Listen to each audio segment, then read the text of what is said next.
오늘은 또 그 재미있었던 이야기가 또 하나 있습니다. 인간은 하루 일을 잘 몰라요.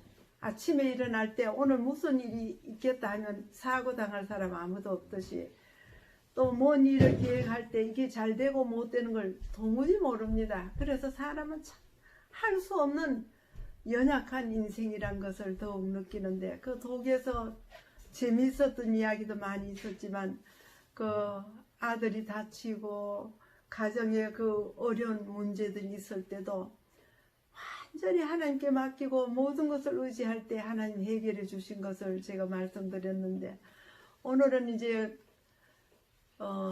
가게를 제가 하나 또 차리게 된 이야기를 하게 됩니다. 제가 하나님을 믿고 열심히 참 칠형제 맞이가 돼서 가정을 책임지고 어른들 생활비도 대줘야 되지요.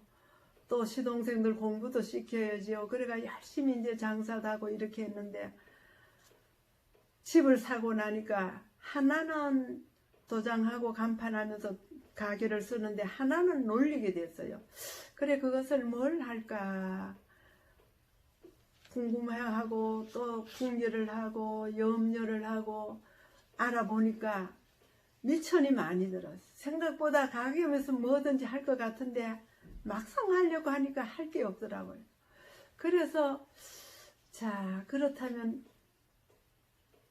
뭘 하나 기도드리면서 생각을 하다가 어떤 사람이 그래, 도계에는 남자들은 강산이 많이 가서 그렇게 고생들을 하지만은 여자들은 그때 강산이 좀 잘 될 때라 가지고 돈을 잘 쓰니까 액세서리를 하면 될 거라고. 그 소리를 들으니까 정말 그럴 것 같아요. 그래서 액세서리 하면 미천도 작게 될 뿐만 아니라 여기에 없기 때문에 그건 꼭 되겠다고 하는 확신이 들어가지고 돈을 전부 모아가지고 이제 서울 남대문 시장 가서 물건을 떼는데, 실제로 너무 세상에 그런 거 처음 봤어요. 얼마나 아름답고 예쁘고 좋은 것이 많은지. 그래서 사실은 미천은 얼마 안 들더라고요. 그래서 이것저것 해가지고 짐을 몇 박스 해가지고 이제 붙여놓고, 그때는 기차로 다 붙여놓고 이제 그 집에 와서 가게를 차리는데, 진열대를 준비하고 다 준비를 하고 하니까 장사 제법 잘 되더라고요. 우리가 그 목도 좋았어요. 중학교 가는 가까운 그 입구이고 또 한 길이고 이래서 가게도 크고 이러니까 사람들이 와서 물건을 사고 잘 팔리요. 근데 사실 저는 이렇게 장사를 전에 해도 달란 대로 주고 사서 부처만 그 도매로 보내도 거기에서 수입이 나와가지고 장사하는데 죄짓는 그런 일은 전혀 생각 안 했거든요. 그래서 물건을 사서 그대로 보내가지고 조금 내가 더 부치받는 건 아무것도 아니고 또 그게 좋아서 잘했는데, 이 장사는 그게 아니더라고요. 한 개 한 개 팔 때마다 사람들이 목에 걸어보고 이렇게 써보고 만져보고 끼워보고는 좋으냐 나한테 묻잖아요. 그럼 저는 주인이니까 그 안 됐다 하면 팔리지 않잖아요. 그래서 안 좋아도 또 그리 좋지 않아도 예쁘다, 좋다. 사실 이 장사라는 것이 거짓말을 하게 된다고 하는 것 때문에 제가 얼마나 양심의 가책을 받았니. 장사를 이렇게 해야 되는가 보다. 그렇다면 내가 이걸 계속 할 수 있을까? 내 신앙 양심상 마음에 없는 말을 하는 것 자체가 나는 심판받을 것을 생각되어서 걱정이 되는 거예요. 그래서 물건이 팔리는 것도 좋지만은 손님이 오는 것도 좋지만은 정말로 그대로 얘기한다는 것은 이 장사하고는 맞지 않더라는 거예요. 그래서 제가 그 장사를 차리고 그때부터 내 마음에 고민이 생기기 시작해요. 하나님, 제가 잘못했습니다. 이렇게까지 되는 줄 제가 잘 모르고 우선 미천 작게 들고 또 이 가게에 편하게 좀 살려고 다녀는 장사하지 않고 아이들도 돌보면서 집에 있으면 좋겠다고 하는 그 생각만 하고 이 물건을 들여놨는데 제가 너무 잘못했는 것 같다고 하나님 앞에 내 자신의 죄를 깨닫게 되고 정말 또 계속 장사를 하다 보면 나는 신앙 양심상 교회를 안 나가든지 아니면 이 장사를 그만하든지 둘 중에 하나를 선택해야 되는 기로에 제가 서게 된 거예요. 그래서 제가 얼마나 마음의 양심이 거려껴가지고 울면서 기도를 드렸는데 우리 집 몇 집 건너에서 우리가 장사가 잘 됐다는 소리를 듣고 그 집에서는 다른 자파 장사를 했는데 그 액세서리 물건을 또 들여놓게 된 거예요. 그래서 이제 이 도계 시내에는 두 집이 생긴 거죠. 그래서 두 집이 생긴 가운데 있었지만은 나는 장사 안 되는 그런 걱정도 안 됐어요. 왜? 어떻게 하면 이 물건을 처분할까? 그러면 저 앞에 겨울에 가서 다 갖다 쏟아버릴까? 별 생각을 다 하면서 하나님 앞에 기도를 간절히 드리면서 용서를 구하고 길을 열어달라고 기도를 했죠. 근데 참 하나님께서 내 머리에 얼른 생각을 주시는 거예요. 무슨 생각을 주시는가 하면 그 물건을 저 새로 차린 집에다가 넘기면 되지 않나. 이런 생각이 얼른 들어오는 거예요. 오, 맞아. 예, 알겠습니다. 이제 하나님께서 주신 그 기별이라고 생각이 들었어요, 때문에. 그래서 기도 드리면서 생각났기 때문에 아침을 먹고 그 집을 찾아가서 그래 물론 아는 사이니까 서로가 그래 장사 잘 되나 그거 이제 들어갔더니 그래 반가워하면서 서로 인사를 주고받고 앉아서 이야기를 하는데 그래 액세서리를 내가 차리는데 또 차려가지고 될까 두 집이 되겠나 그랬더니 하하 웃으면서 손님이 다 다르잖아요. 아이 그런 게 아니고 그래 내가 치워버리면 혼자 독점하면 더 좋지 않겠나. 아이 그러면서 좋지만은 그렇게 할 수 있겠어요? 내가 다니면서 하던 장사를 했기 때문에 그런지 앉아있는 게 너무 답답하고 뭐 하겠으니까 내 물건 갖다가 요건 같이가 팔아라 이카니까 아이고 얼마나 좋아하는지. 한 집 없애는 거 아닙니까? 그쪽 집에서는 한 집이 없어지면 자기들 독점을 하게 되니까 그리 있는데 차리니까 걱정했고 또 우리가 길목이 더 좋았기 때문에 걱정했는데 우리가 다 안 하겠다고 하니까 그 집에서 너무 좋아가지고 무조건 다 받겠대요. 그래서 글쎄 돈 하나도 손내보지 않고 그 물건들을 그대로 인수해주고 나는 그 가게를 세를 놓으면서 자유를 누리게 된 겁니다. 사실 이 문제를 제가 해결받고 느낀 것이 하나님께서는 정말로 우리가 지난번에도 아들이 그 공차기 하다가 유리 깨가지고 내가 물어줬던 이야기를 했는데 이번에는 내가 그런 실수를 했지만 하나님께서는 내 문제를 해결해 주셔서 그 물건들을 다 넘기고 그 장사에서 벗어나서 신앙에 거리낌 없는 삶을 살도록 제게 은혜를 주시더라고요. 그래서 저는 다른 분들에게 혹시 어려운 문제들 이런 거 있으면 제가 먼저 그렇게 권합니다. 하나님께 물어보라고. 정말로 신앙상 거리낌 없는 장사가 되는지 아니면 이게 하나님의 뜻인지 이걸 분명히 알고 시작하라. 그런 얘기를 많이 합니다. 저는 인생살이 속에서 경험도 부족하고 철이 없어서 그런지 실수도 많이 하고 어려움도 많았지만 그때마다 하나님이 붙들어 주시고 모든 문제를 해결해 주시고 어린애가 아무것도 모르고 오줌 싸고 똥 쌀 때 그 부모가 다 처리해 주듯이 하나님 섬기는 어린 자식이 잘못했을 때 그 모든 문제를 해결하시는 하나님의 사랑을 저는 체험적으로 느꼈어요. 그래서 감사하고 정말 즐겁게 이제 신앙생활하면서 교회에서는 이제 사경회를 했는데 아주 좋은 목사님이 오셔서 성령님 받아야 한다고 성령 문제로 그렇게 그 사경회를 했어요. 근데 얼마 후에 우리 집에 낯선 청년이 하나 찾아와서 인사를 하면서 들어와요. 그래, 어디서 오셨느냐고. 내가 소문을 들으니까 이 도계교회는 성령 받았다고 막 소문이 났는데 정말 그렇습니까?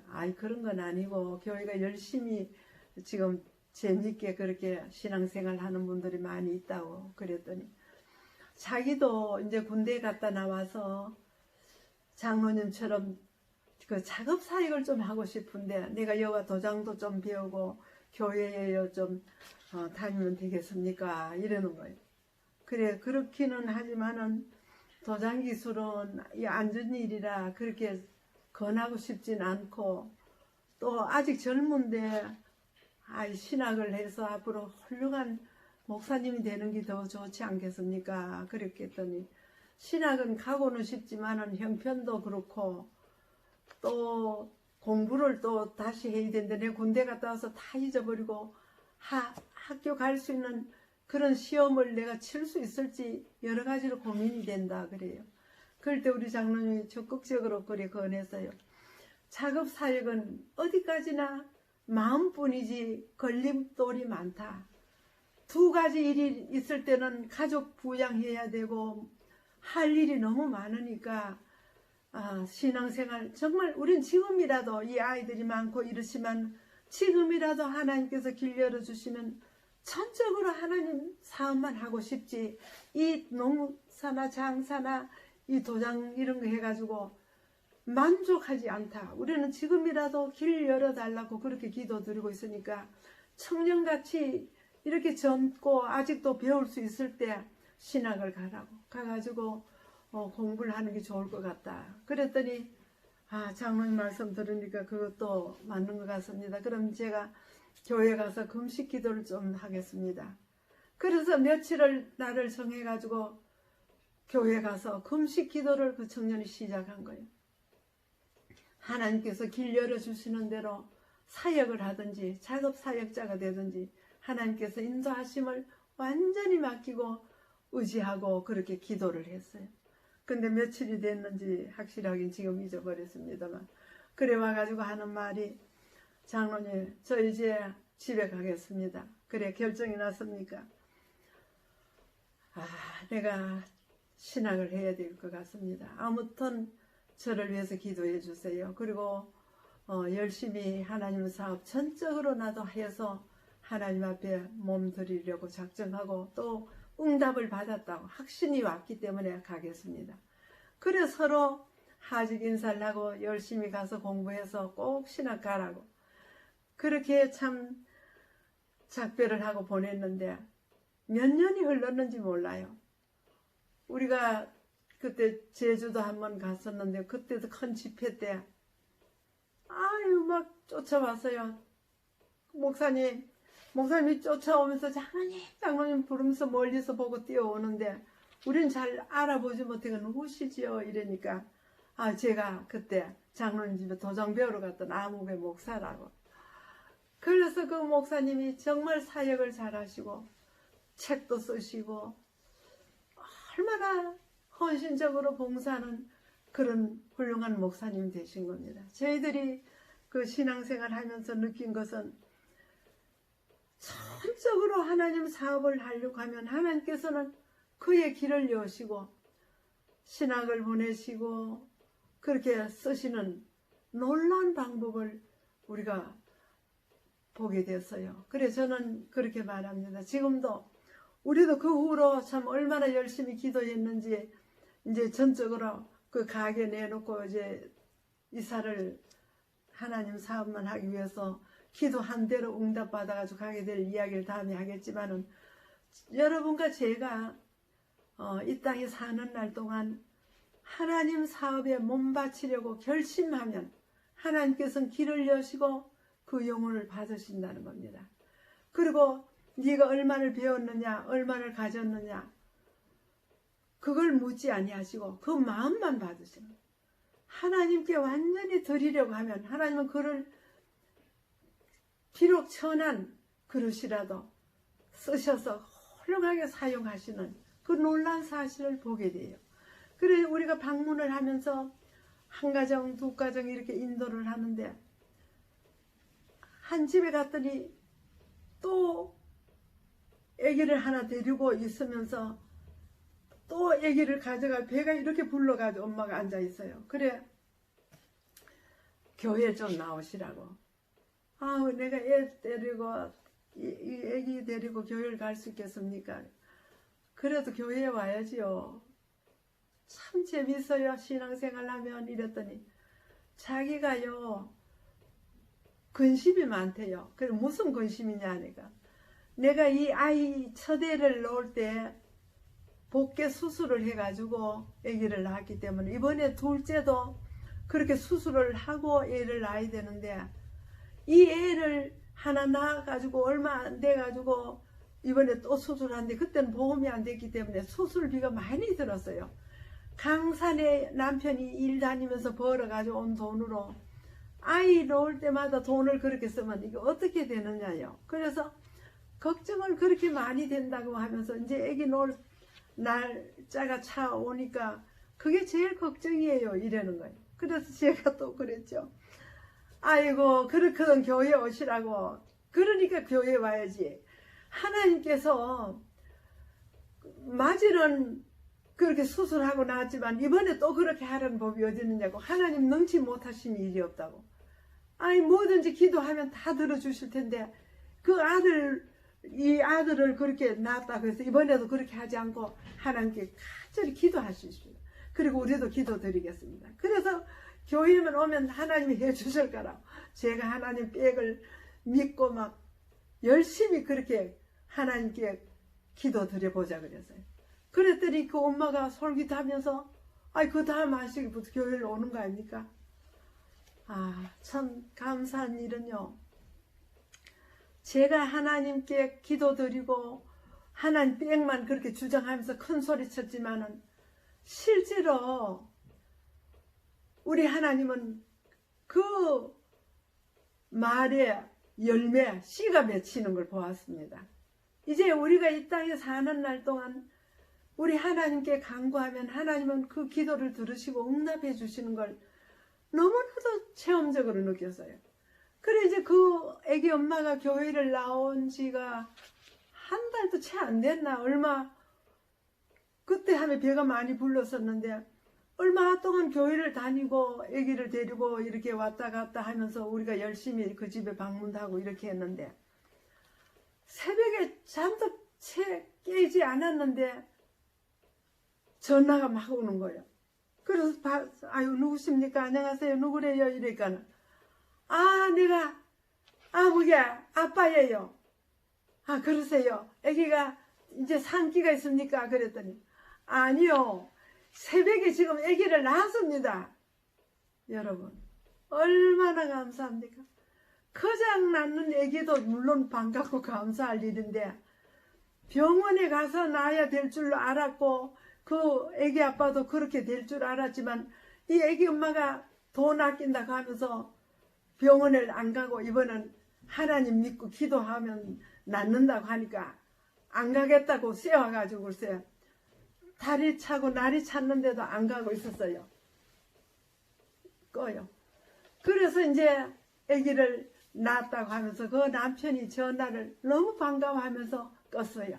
그래가지고 그 아들을 다시 둘째를 낳았는데 저는 그 일을 지금도 잊지 못합니다. 그래서 나중에 우리가 영주 살면서 영주 시장에 갔더니까 막 아줌마가 하나 날 쫓아와가지고 어깨를 두드려서 물었어요. 제발 누구냐고 내가 누구냐고 그랬더니 아이고 내가 누구 엄마예요. 독일 살던 누구 엄마예요. 이러는 거예요. 그래서 내가 아니 그래 지금 어디 사느냐. 내 영주에 고향이 왔는데요. 나도 요 고향에 왔지 않느냐. 얼마나 반가워하면서 그가 그때 하나님 받아들이고 그렇게 열심히 신앙하던 사람이 그 몇십 년 지난 뒤에 다시 만났을 때 서로가 그렇게 알아보고 반가워하면서 지금도 교회 나가고 있다고 하는 이야기를 들었습니다. 아무쪼록 여러분과 제가 어려운 문제가 있으면 능력이 많으신 우리 하나님께 기도하면 뱃속에 있던 아이도 무사히 낳게 되는 것을 체험했습니다. 너무 감사하고 좋은 일이지요. 여러분도 그런 체험을 한번 받아보시고 하나님께 감사하는 생애 사시기 바랍니다.